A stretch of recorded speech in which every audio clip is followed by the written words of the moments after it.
Newsmax crime correspondent Jason Mettera has this special report for us.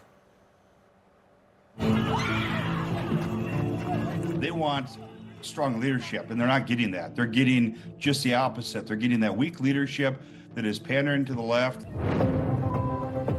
As the FBI investigates the fatal shooting involving an ICE agent, Minnesota's Fraternal Order of Police says this was a volatile situation that had been building over time. But when these sanctuary cities and counties and state won't cooperate with ICE, they're forcing them to go out and arrest these people out on the street. So any situation where you have ICE working with local police, uniformed officers, things are much safer. People know who's there when you bring in marked squad cars and you work together. But in Minneapolis, cops are barred from helping ICE, even for something as basic as crowd control. It's a lesson federal agents learned the hard way less than a month ago.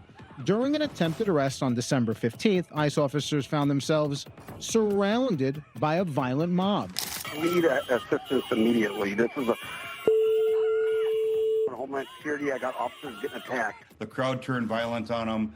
They called for help. They were calling from a command center that was outside of Minneapolis. They repeatedly tried to get through to Minneapolis. With no response, an agent urgently reached out to the sheriff's office instead. Minneapolis police eventually arrived, but allegedly didn't stay long.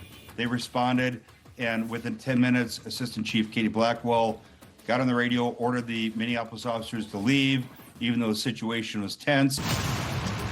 Back in June of 2025, that same assistant chief reportedly sent a memo reinforcing their position that personnel were not to assist ICE with any immigration-related matters, including crowd control. But veteran cops say if department leadership were truly serious about public safety, they'd do what law enforcement has done for decades: work with federal partners to get bad actors out of the community. For generations, the rank and file uniformed officers on the street and the federal agents that are working have always found a way to work good together. They foster good relationships.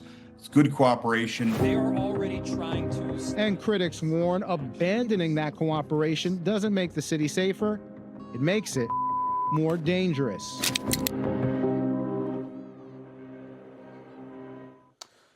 Mark, Charlotte, Minnesota's current leadership likes to ignore this fact, but the reality is that the safest place for ICE to make an arrest is inside a city jail, where suspects have already been searched, handcuffed, and secured. But in Minneapolis, as in other progressive-run cities like Portland, ICE detainers are not honored. That forces arrests to take place into the community, all right, where the risk of violence increases significantly.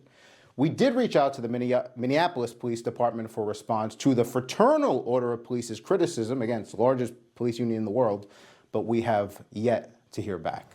Yeah, and you put the community, it's safer for them to make arrests in jail rather than in the community. It seems like common sense. Yeah. All right, thanks, Jason.